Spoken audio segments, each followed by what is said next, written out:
This is our next podcast, and this is going to be along the lines of the frog. So we are working with the bear. So we're working on power animals this time around.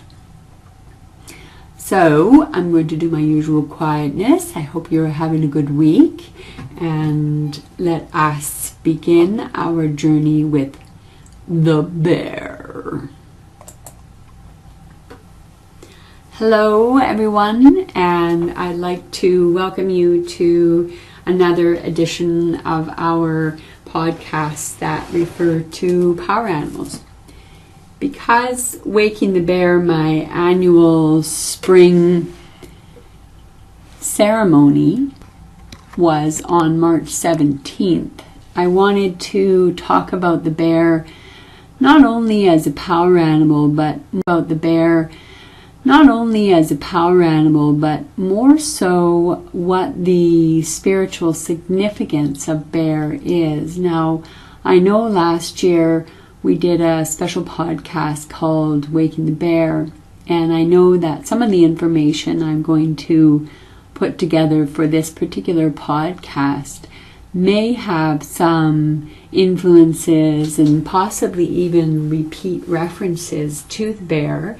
I wanted to still bring this forward and still discuss my ongoing fascination with bear and my ongoing love for bear.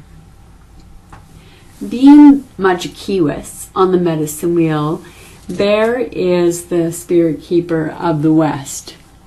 We've talked about the medicine wheel on a couple of podcasts, article on Shaman's Way that is specifically related to the medicine wheel. So being in the West, the bear can symbolize introspection and intuition. However, we must also take into consideration that this is blended with instinct. To both the European and the First Nations people of North America, the bear can symbolize the awakening of a strong force of the unconscious. The strength of bear medicine is the power to restore harmony and balance, or the power to heal, as it were. The bear spirit is known to many cultures as the great healer. Bears are considered the embodiment of spiritual power and physical strength. Rarely seen, seemingly live as spirits without a body, visible to the eye only as footprints in the sand or in the snow, traces of passing left behind by great mythical beings from the land of the spirits. Bears, constant in their conviction, have walked the same paths generation after generation, wearing deep furrows into solid stone. And bears were thought to die each fall, to be reborn each spring, verifying in life their spiritual power over death, proof that bears were given the power of resurrection through rebirth. And we often see that in relation to the Ursa Minor and the Ursa Major, and how those particular constellations change in relation to where we are on the wheel in regards to the seasons. Now, we've come through winter, and as many people will often talk about, they'll talk about their desire to hibernate or their desire to close in during the cold months. Hibernation, the great sleep, is also symbolic of entering the spirit world for spiritual realignment. So we are emerging in the spring as changed and balanced beings. One of the ways, or one of the reasons why I have the spring equinox ritual every year called Waking the Bear is to realign ourselves spiritually and recognize that through the darkness of winter we have changed and we have become perhaps more balanced in our spiritual lives as well as in our physical lives. Bears awaken from their long world having become greater in spirit and lesser in body. We can see the metaphor of shedding of fat symbolizing the shedding of worldly goods and being reborn. Bears, jubilant in their return, rejuvenated by their physical and spiritual rebirth, they emerge from the womb of our mother, the earth, through the exits of their dens. Leaping and bounding like children bonding with the mother, the bears need the earth to awaken, needing her new to renew all things so that her children might be fed. Refreshed and invigorated from a long and restful winter, they honor her with the sounds of joy and dances of renewal. Thankful for the gift of life, they stand erect with arms outstretched, a sign of allegiance, honoring their father, the sun, thanking him for his warmth and the gifts of love, and that he provides for all things. Thus begins the annual rites of renewal, that all life must be awakened and all things renewed. Hence this wonderful time of spring and spring equinox and the annual rites of renewal. This is a poem that I want to read to you called Awakening Chant to Bear. Come, O spirit of the great bear, awaken in your hidden lair. Dance in the starry sky, awaken my inner eye. Great medicine singer and healing bringer, grant me the power in your roar, rooted deep within my core. Grant me might in claw and healing touch in paw. O spirit of the great bear, awaken the bear in me. Bear in me, O great spirit, awaken the bear in me. The great bear throughout the ages, as we know, as we've talked about before, is linked to gods and goddesses of royalty and immortality. In Latin, Ursa Major means greater she-bear. In Greek, Arctos is the word for bear, and there is, if we follow the etymology of the word Arctic, it also means bearish and describes the far northern parts of the earth where the Great Bear constellation dominates the heavens. It is also really important to me that I impart my love of Bear as the teacher of medicine. Bear is the speaker for all animals and about the nature of the world within which we all live. For example, the Tlingit people, we talked about those people in our podcast regarding tricksters and the in-between. Kasha is the great mother who gave birth to all of the animals. They called her Animal Mother and was also referred to her as Bear Mother or as Strong One Mother. When the world was new, Bear Mother gave each animal the form it has today. She nursed them. And when one cried, I love this reference. So picture this, if you will. She rocked the crying creatures in a large moose hide hammock stretched between the 4 mountains. Can you imagine how large that moose might have been? In order for the great mountains, can you imagine how large that moose might have been? In order for the great mother, the bear mother, the strong one mother to string it between the 4 mountains. As her children grew, she protected them.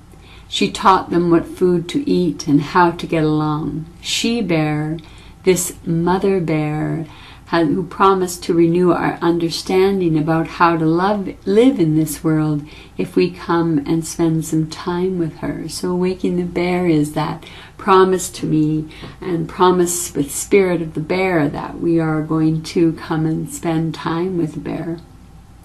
A friend of mine who also was a wonderful mentor for me shared a soul retrieval experience that she had had years ago. While journeying, she retrieved her patient's fetus soul, which was fragmented and split off while in the womb. Various reasons. It can happen if there is drug addiction, alcohol addiction, if there is abuse within the house, or if the mother is truly afraid or truly doesn't want the child, or if the child is going to be given up for adoption. There's many ways that the fetus soul can be wounded.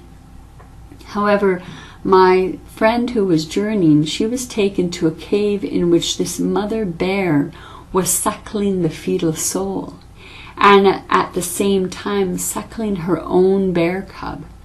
Subsequently, for my friend, she discovered that Mother Bear often has the lost souls of children, and she tends them until they are returned to an individual during their soul retrieval. In my own experience, I have had bears accompany me and the spirit of a person after they had died. So bears were very powerful for me as psychopomp beings. The most painful and profound experience I had with bear as my personal healing was rather spontaneous. Spirit, in its infinite wisdom, took me deep into myself. During this journey, I remember having to travel down 7 specific ladders, and I'm assuming that refers to the 7 layers of self, to maybe the 7 layers of the underworld or the 7 chakras. But there were 7 particular ladders that I had to climb down. What they were helping me to do was release my dead sister's soul from my deepest psyche. Without going into a great deal of detail, at the end of my journey, my sister's body had been in a death shroud and was placed upon Bear's back and was taken out of my collective reality or my psyche to wherever she was taken. I was not allowed to accompany Bear, but I remember that beautiful picture of this enormous brown bear with the most luxurious soft fur, and myself and the grandmothers who had wrapped her carefully placed her on the back of the bear. My sister was 10 years old when she died, and the smallness of this particular wrapped spirit was indicative of a child. Different to that, I want to go into a little more about archaeologists and anthropologists. They have not always fully appreciated the significance of the bear for our ancient peoples. I know that we have talked about the bear before and how the earliest, or some of the very earliest altars that they have found deep inside caves were altars to the cave bear, altars to the prehistoric bear. As an example of this, I read across an article that they had found burial sites throughout California, which clearly indicated the mystery, awe, and spiritual respect which these people had for the bear. One picture I saw has always stuck with me. A bear cub and a child were buried together.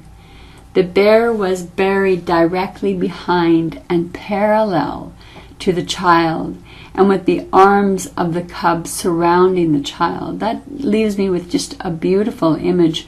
I think about how a bear cub was killed and put into the grave of the child, but I'm assuming that it was caught and it was killed in order to give honor to that renewal, that rebirth, that great aspect of bear which we talked about very early on in this particular podcast together. The bear cub, which was placed behind in parallel and arms within the child, or the child in the arms of the bear, they also found a large acorn pestle in the hand of the child. That may indicate that the child was female, since evidence indicates that the women did the grinding of the acorns to produce food.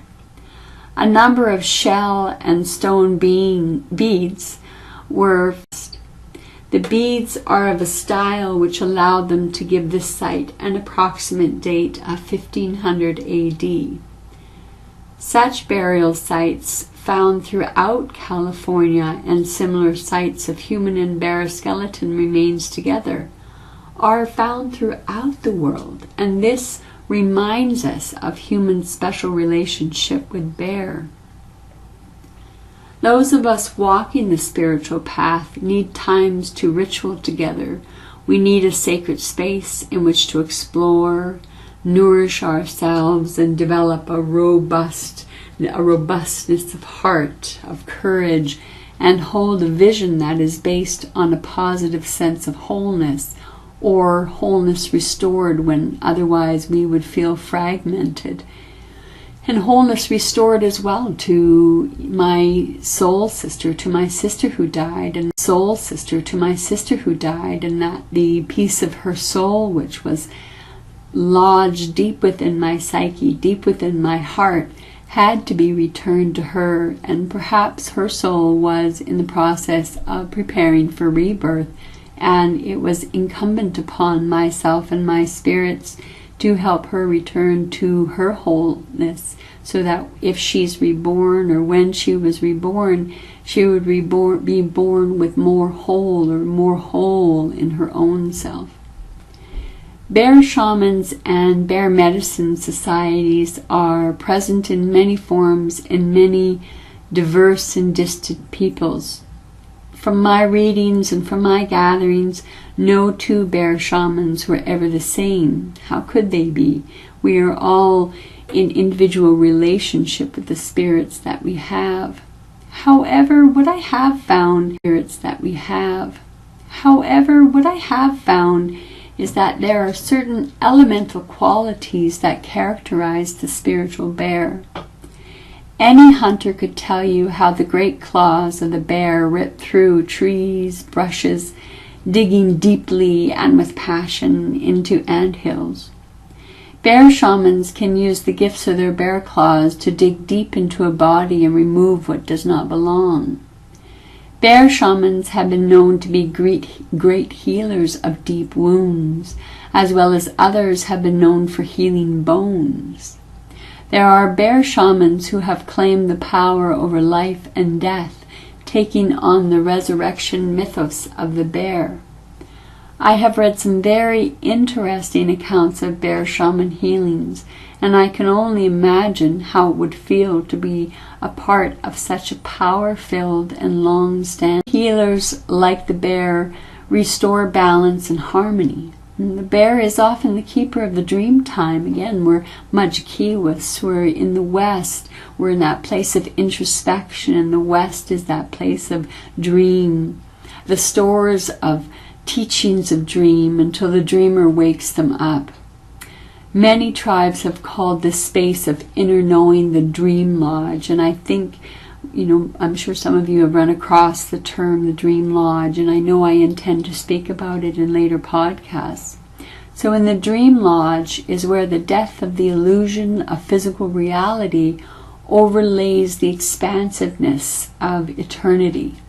It is in the dream lodge that our ancestors sit in council and advise us regarding alternative pathways that lead to our goals. I think oftentimes this dream lodge is accessed as well, and I often hear people talking about a council that they've met. I know I've worked with a council in my own spirit world, and they have given me advice and alternatives when I wish to go a certain way or do a certain thing. When I enter the dream lodge and sit with my elders and my ancestors, I feel their wisdom surround me. I seek an inner peace and an inner silence as I sit with them. And Bear has stood over me, and together we've looked into the great valleys of dreams. Bear, that spirit of the between worlds.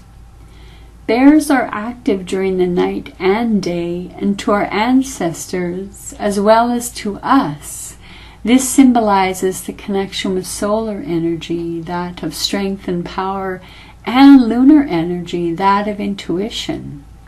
By embracing the wisdom of Bear, we take the lessons within ourselves to learn how to balance both.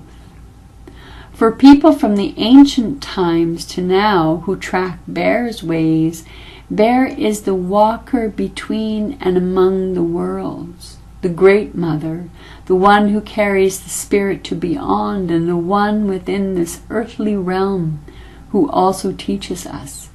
Bear teaches us to move between and within heaven and earth.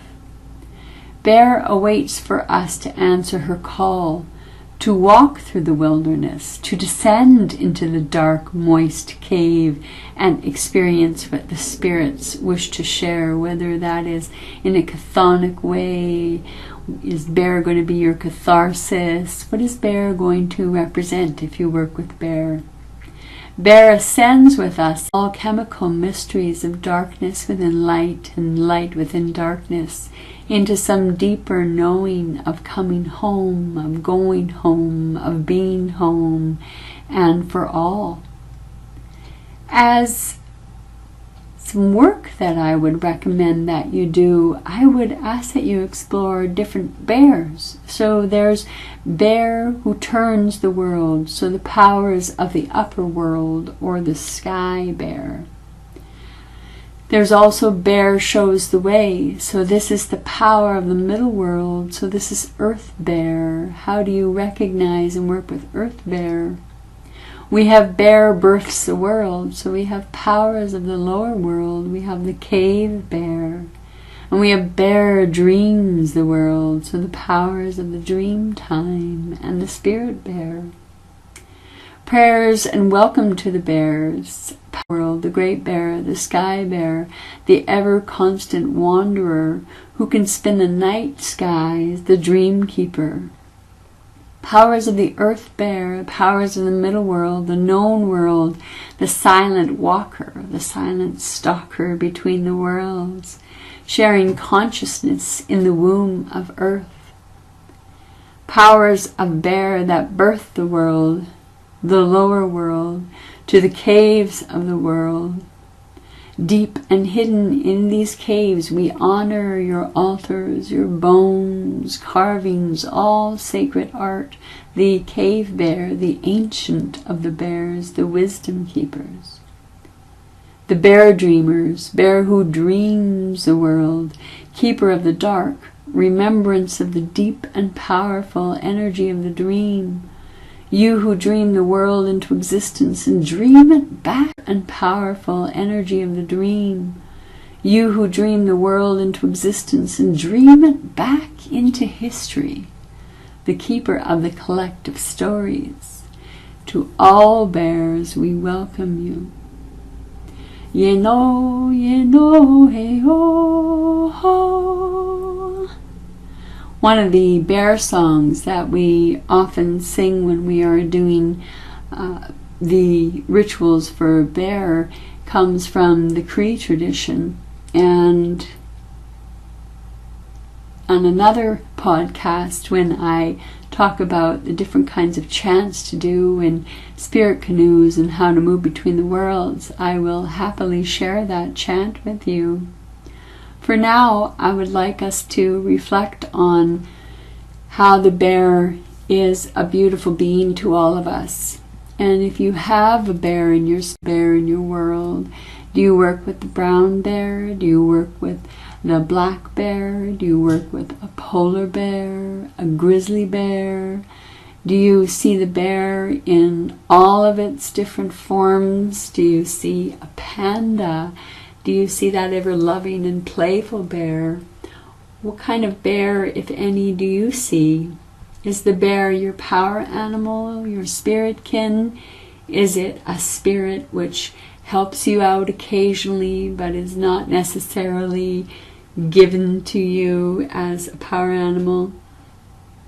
In North America, because there are bears that are everywhere, we tend to get bears as power animals because our power animals are often indicative of the spirits that live in this particular land with us. So there are other people who have a relationship with moose or deer or the ever-beloved wolf, the raven, the magpie, the crow. Sometimes when we journey, we are blessed to know and to work with the animal spirits of the land upon which we walk. And I don't know where you live. Maybe you live in Australia, and perhaps maybe for you the koala bear is one of the marsupials or one of the bears that you work with in your spirit world. And maybe if you are from Japan, you know the Ainu people of the northern regions of the mountains who still have a very loving and reverent relationship to bear. Maybe you're in Russia and you have bears, unfortunately, kept in captivity, where you grow the bear, you love the bear, you capture the bear as a cub, and it becomes a member of the village, and it is fed, and it is loved, and it is worked with. And then at the time of the earth renewal, or the time of your particular bear ritual, that bear, that member of the community, that friend of the community, is slaughtered as a means of perpetuating the relationship between you and the natural world, the relationship between you and the spirit world.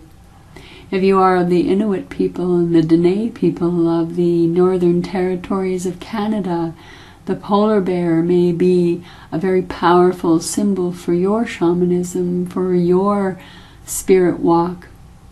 Bears have been our friends for many years as primary physicians, as the constant dreamer, as the memorial for spiritual relationship, for cosmic relationships. Bear is a most wonderful spirit for me, and I truly am honored to renew and rekindle my relationship with my awakening bear every year in March, around the time of equinox. I encourage each of us as we journey along this path, as we explore the relationships with our power animals, our spirit kin, I ask that you delve also into the environment, the physical environment where our animals come from. What can you learn about their physical environment? Even if you can't necessarily ever see a bear, perhaps you can learn about the bear in the particular area of the world that you live in. What does it live on? You can learn about the bear in the particular area of the world that you live in. What does it live on? Does it have a historical relationship to your people? Does it have a historical relationship to the ecosystem? Bears are very important for ecosystem. Being omnivores, they can absolutely engage and engorge themselves with different forms of sustenance, such as us. We engage in various forms of sustenance, whether it be spiritual, physical, emotional, or intellectual. So I leave you with this wonderful relationship with bear. I hope that I have enlightened you a little bit regarding the history of bear, the love of bear, the relationship of bear to you. These are my hopes, and until ours, I wish for you a very grand and lovely evening. Thank you.